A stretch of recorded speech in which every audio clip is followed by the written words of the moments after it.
All right. Hello, everyone. Welcome, members of the media, to the Food Research and Action Center's press briefing on the many reasons to protect SNAP from proposed cuts.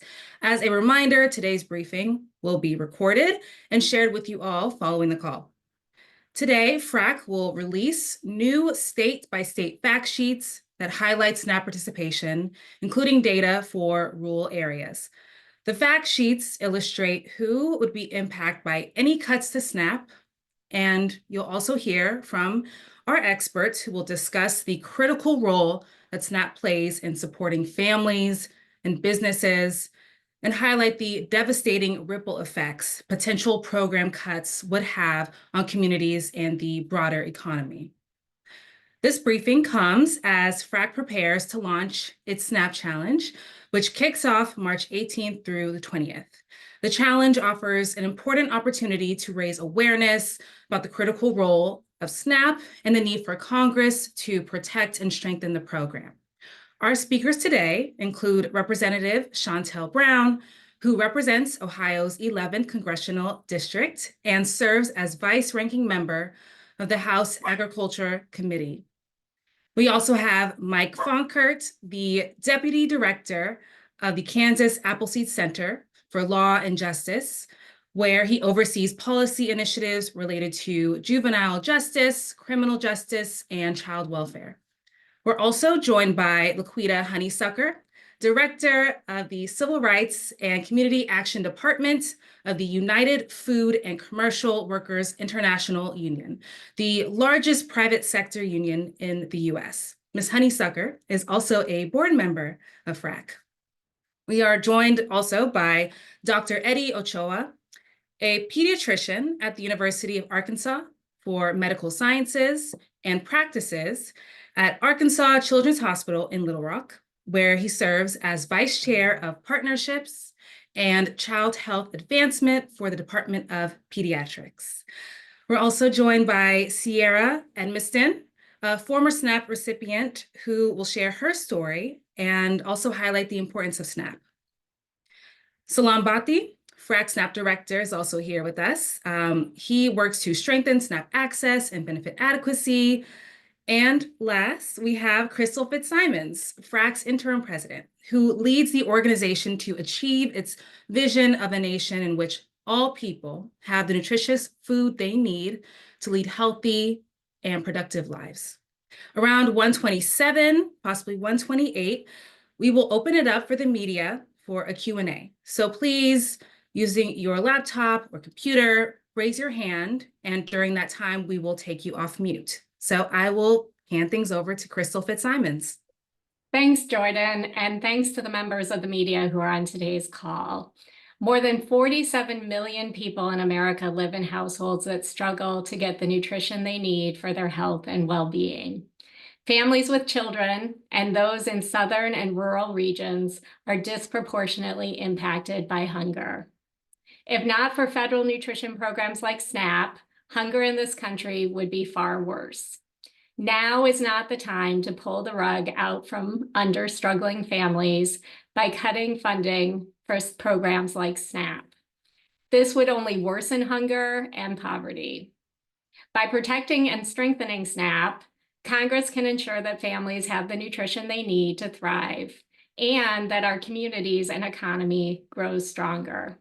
Again, thank you for joining us for this discussion. Thank you, Crystal. So Representative Brown is on her way, but until then, we can transition over to Salam, and when she's available, we'll have her join. All right, thanks, Jordan, and thanks, Crystal. We are just weeks away from the SNAP Challenge, and before we kick things off, I want to take a moment to talk about why SNAP is so important.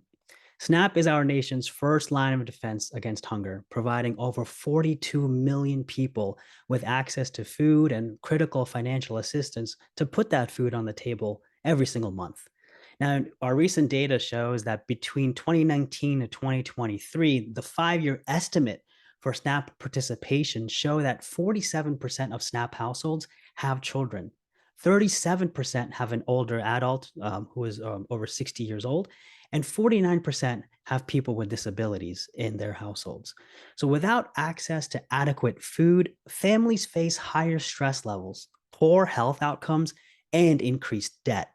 Issues that are even more pressing when high amounts of people, some reports showing at least 78% of people are living paycheck to paycheck. And SNAP isn't just a lifeline for families, it boosts local economies. Every dollar invested in SNAP generates as high as $1.80 in economic activity during an economic downturn. Now, despite its many strengths, benefits are not enough to last a family for an entire month because the average SNAP benefit is just about $6 per person per day. And that doesn't get you much at the grocery store, especially today. And yet, we're seeing harmful proposals from some lawmakers that would roll back critical updates that were made to the Thrifty Food Plan, which would cut about $30 billion in benefits over the next decade. And we just can't let that happen. That is why FRAC is launching the SNAP Challenge. Participants will get a glimpse of what it's like for the tens of millions of people in America, the struggle that they face daily of trying to put food on the table, and help them better understand why we must strengthen SNAP and not weaken it. Over to you, Mike. Thanks, Salam. You know, hunger is pervasive across Kansas, but it certainly disproportionately impacts our rural communities. Long distances to grocery stores, lack of transportation, and economic instability make access in rural communities, access to food particularly challenging. In America, 87% of counties with the highest food insecurity rates are rural. It's no different in Kansas. When our rural communities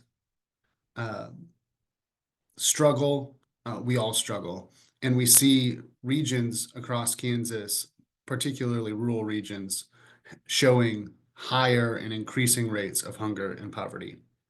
Now, this impacts Kansans, old and young alike. Many seniors live on fixed incomes and struggle to afford rising food costs. Cuts to SNAP would force impossible choices for them between food, medicine, and utilities. For Kansas kids, proposed federal SNAP cuts would have a devastating impact, exacerbating hunger for the 1 in 5 Kansas children that face food insecurity. School meal programs certainly help, but hunger doesn't disappear when school is out. Summer and weekend food gaps are significant issues here in Kansas. When kids have empty stomachs, it's impossible for them to properly learn and grow. According to many national studies, children experiencing hunger are more likely to have lower test scores, poorer grades, as well as more behavioral and mental health problems. Proper nutrition is a key component to Kansas kids' futures. Here at Kansas Appleseed, we work with folks all across the state, and I wanted to share a few quotes from folks that are interacting with hungry Kansans on the regular. One Kansas sexual assault advocate says, "Our clients who experience hunger that can't get nutrition assistance or that have low incomes have a hard time getting food at our local food pantry due to transportation problems. Once our clients leave the shelter and get homes, most do not have vehicles and can't find transportation to get food." Another advocate from Southeast Kansas spoke about how hunger looks like the faces of people you see everywhere in Southeast Kansas, your neighbors, your colleagues, the senior at the checkout line, or the kid crossing the street. No matter where you are in an area with high poverty rates, some of the people around you are likely food insecure. The proposed cuts would surely drive many Kansas families to use food banks, which are already stretched thin. Cutting SNAP would shift an unsustainable burden onto the charitable sector. For every meal a food bank provides, SNAP provides 9. Food banks certainly play a critical role in reducing hunger, but they were never designed to replace or solve for SNAP. In addition to the kids and seniors in Kansas that are impacted by this, I feel obliged to talk about farmers as well. They rely for a significant portion of their market to be supplemented by these types of programs. And particularly in rural communities, rural grocery stores depend on SNAP recipients to fuel their very thin profit margins. So these are some of the ways that Kansas is impacted, and I'm grateful for the opportunity to share with you all today. I'll now send it over to Dr. Eddie Ochoa. Thank you so much, Mike. I want to pick up on a few themes that you started for us here, children and rural areas. I'm a pediatrician. I work in Arkansas, which you can see here over my shoulder. And it's a rural state, just like Kansas, just like Mike was talking about. And so as somebody who's concerned about the health and well-being of children in my state and states like ours, I'm also very concerned about any potential cuts to SNAP. Decades of research in the medical literature has shown that SNAP is effective at reducing food insecurity, improving health, and reducing healthcare costs. On the other hand, we know that policies that deprive children and families of benefits like SNAP, and especially adequate SNAP benefits, are damaging to the communities that we serve and down to the child level on the brains and bodies of the kids that we take care of. I want to give you a little story about a 5-year-old who was recently an inpatient at our hospital. And we are the only children's hospital in Arkansas, so we see kids from all over our state. But Anthony was an inpatient in our facility. He had had some frequent admissions over the last few months. And his father had recently lost his job. His mom had been applying for food stamps, had been trying to apply for SNAP, but was having a hard time because of language barriers. And so the fact that Anthony was in the hospital gave our financial counselors the ability to kind of work with mom intensely to try to get that application completed. And they further found out that her income was further reduced because she made food and sold it for some extra income. But while she was in the hospital with Anthony, she was unable to do that. And so after 5 times trying to apply, our financial counselors were able to help her out so that she could get the benefit for her children, including her 3-month-old, who she was breastfeeding. And so I don't have to tell you all the importance of a well hydrated and fully nourished mom that would then give those benefits to her baby. And speaking of that, we know that SNAP's role in supporting health begins even before birth. Research shows that babies whose mothers participated in SNAP during pregnancy are less likely to be born at low birth weight, which is obviously an outcome that we don't want because it leads to lots of extra healthcare costs and bad health outcomes, such as asthma, developmental delays, and respiratory issues. SNAP continues to be an essential support in early childhood after the baby's born, which we all know is a very critical period for brain development. And our research at Children's Health Watch has found that these families who participate in SNAP are 28% more likely to be able to pay for medical expenses without foregoing necessities like food, rent, or utilities. We call these trade-offs, and they're things that our families often experience, especially when there's a decrease in income coming into the home. We talk about SNAP as being like a vaccine in that as SNAP levels go up, the vaccine has boosting efforts to child health. And so we know that conversely, when SNAP benefits are cut back, this puts children at risk of frequent hospitalizations, like my example, child named Anthony, or developmental delays or other poor health outcomes.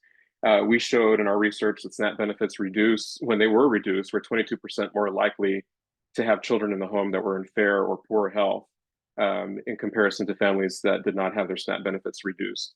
So again, the vaccine effect, the boosting effect of SNAP. So again, I'm worried about the proposed cut to SNAP as being really a directly negative impact on children, especially young children. Our Senator John Boozman in Arkansas is on the Senate Agriculture Committee, and I take care of many of his constituents, obviously, because we're the only children's hospital in the state. And I know that he would want us to do the best job that we can taking care of those kids with the adequate supports that they have from programs like SNAP. And so if we can avoid decreases in benefits or other cuts to the program, children in Arkansas are going to be healthier because of it. So with that, I'll turn it over to Laquita. Thanks so much, Dr. Ochoa. I'm happy to be here today. The United Food and Commercial Workers International Union is the largest private sector union in the United States. Our members represent more than 1.2 million grocery store, retail, food processing, and manufacturing workers that help put food on the tables of millions every day. And SNAP helps 42 million people purchase the food they need at the grocery stores and retailers where our members work. SNAP is a proven lifeline for families struggling to afford food, but it also helps boost local economies, as some of my colleagues have already alluded to. Over 250,000 retailers accept SNAP benefits. Accepting SNAP allows food retailers to feed their community while also supporting their capability to pay utilities, employees, and pay local taxes that help support services like schools. And it's not just stores who benefit. SNAP customers use their benefits at farmers markets, helping local farmers, roadside stands, and community-supported agricultural initiatives. In some states, participating farmers markets match SNAP purchases with incentives for fresh produce, helping families access nutritious foods while boosting farm economies. When families can use their benefits to purchase the food they need, it drives demand across our food systems. SNAP fuels economic growth at every level, creating jobs in agriculture, food retail, transportation, and manufacturing. In fact, studies show that 1 billion in SNAP benefits creates roughly 13,560 jobs in these industries. And because SNAP benefits are often spent quickly, that economic activity remains in local communities, helping businesses keep the lights on and creating jobs where they are most needed. SNAP has an incredibly positive ripple effect across our food system. Cuts to SNAP wouldn't just mean fewer meals for families with low incomes, but also job losses in grocery stores, less revenue for farmers, and further economic hardship for underserved communities. This is especially true in areas with high food insecurities, like rural communities that we've heard from in parts of the South, where there are disproportionate numbers and rates of hunger. At UFCW, we know when families have access to food, everyone benefits. And that's why we must protect and strengthen SNAP. It's smart for families, it's smart for our economy, and it's smart for local businesses. Jordan, I'll turn it back over to you. Thank you, Laquita. So we have another speaker, Representative Brown. We believe you are here. Feel free to go off mute, pressing *6.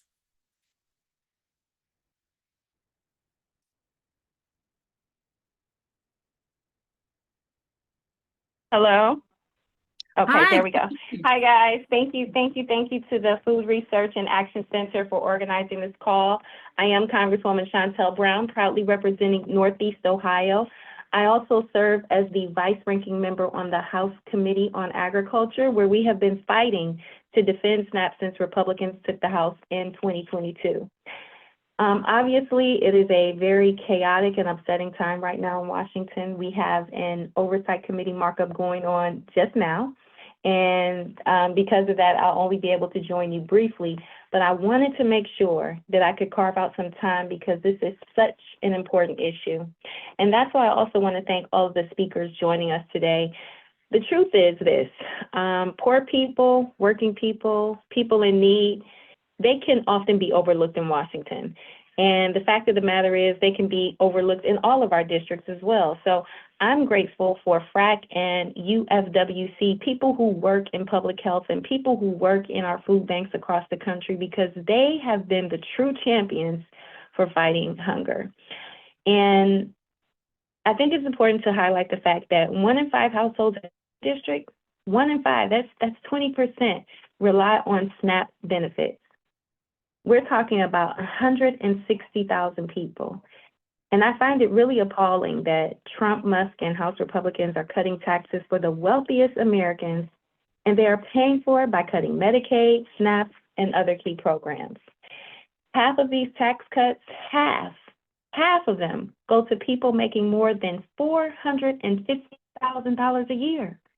And Democrats on Budget Committee ran the numbers, and by their estimate, under the Republican budget numbers, over 75,000 people in my district could lose their benefits.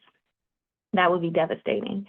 And this is really one of the more immoral policy proposals I've seen since my time in Congress. And they're trying to take money away from people in need and give it to the wealthy. And I would say it's a classic bait and switch. Trump ran on lowering costs. Well, this will raise costs for families across America. House Democrats are going to fight this every step of the way, including today, if they bring this to the floor for a vote later on tonight. So I just want to close by saying thank you to the Food Research Action Center for organizing the SNAP Challenge in March. People don't realize how modest SNAP benefits already are. We're talking about $6 a day, and including a lot of my colleagues here on the Hill, they don't realize the modesty of this program. And the time could not be better than now, than next month, better than next month to do this challenge. So we are looking forward to participating and uplifting the issue locally and nationally, because this is really important. And it's a fight that we are going to fight in Congress, just fighting against the disinformation campaign from the White House. And I can guarantee you this, Donald Trump does not know that SNAP benefits are $6 a day. And I guarantee you this, that he has never gotten by on $6 a day. So last thing, again, just want to thank you all for being here. Thank you to FRAC and all of our advocates. And now, unfortunately, I've got to get back to Oversight Committee, but thanks again for the privilege of your audience and giving me a chance to just participate and speak up on this very critical issue. Yes, thank you so much for joining us. We greatly appreciate it, and thank you for all of your hard work.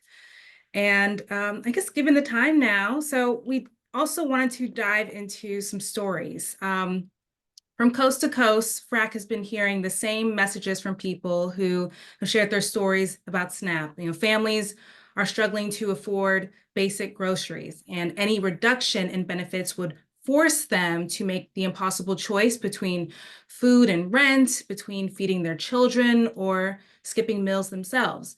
I'm going to turn things over to Sierra, a recent former SNAP recipient, who's going to share her story.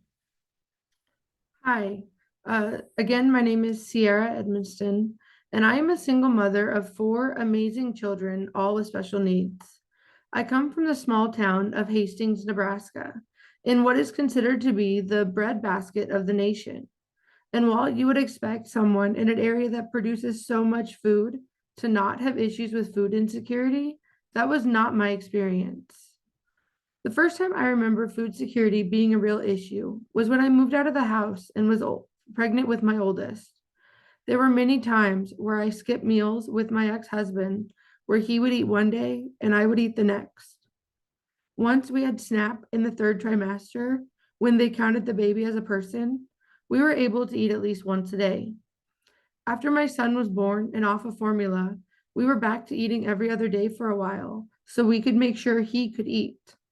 This lack of nutrition, my doctor told me, is the reason my 2nd pregnancy was so rough. I was on bed rest starting at 20 weeks after I almost lost my 2nd son due to not having enough food. Once I hit my 3rd trimester, we were able to get more help and take a couple of raises. Without the SNAP access that we had, I would have lost my precious baby. If we wouldn't have had SNAP, I'm not sure what we would have done. There was no way we would have survived. As I was thinking about what to say today, I was asked what we would have done if we suddenly lost SNAP during that period. It would have been devastating. It would have changed the very fabric of my family. To even think about the thought is difficult, and my heart breaks for the families that have that fear now of losing their SNAP. It's an anxiety and fear I would wish on no one, no matter who they are. Everyone deserves the ability to eat and feed their family. Food is a basic human right. I am lucky enough to say that I am no longer on SNAP. Because of SNAP, I was eventually able to get another job where I finally made a living wage. something that I wouldn't have been able to focus on if I never received assistance. I worked my way up the pay scale and am at a place where I can now afford food for my family. However, it is nice to know that if something devastating were to happen, that this service exists in case it's ever needed again. This reassurance makes me feel safe to be able to live a life with my children. I would like to give Congress a message today. That message is to protect SNAP at all costs. It is vital for the health of our nation. It is vital for everyone to be able to eat. I know there are many tough choices that our representatives have to make, but making sure that everyone is fed isn't a tough one. We must ensure that everyone in our great nation has the ability to eat. And to my fellow Americans, if you haven't had to deal with SNAP, I understand how difficult it could be to see the importance. However, I urge you to remember that everyone on SNAP is a fellow community member. These are your friends, neighbors, or the people that take care of your children while you're at work, like I used to do when I was on SNAP. A majority of the recipients work every single day and still need help. And that's okay. Everyone needs help here and there. And to those on SNAP, I see you. Your struggles are noticed and you are doing the best in your situation. It will get better. I'm living proof of it getting better. I want to end by reminding everyone that we must do what we can to preserve SNAP access. Make noise, get involved, contact your senators and representatives, and advocate for yourself or fellow Americans. It is more important now than ever before that we protect SNAP as the vital resource it is. Thank you.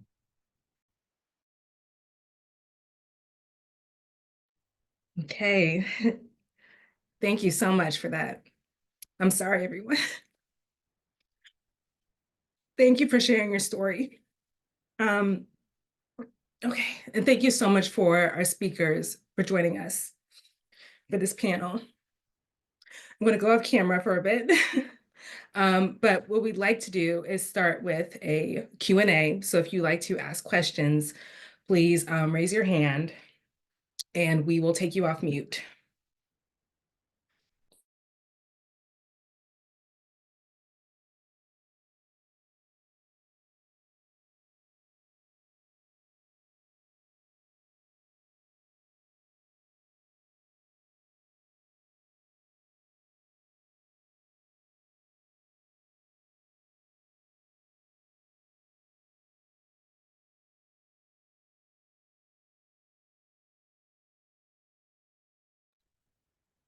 Okay, so if there are no questions for our experts, we are still checking. But all right, so thank you everyone for joining us this afternoon.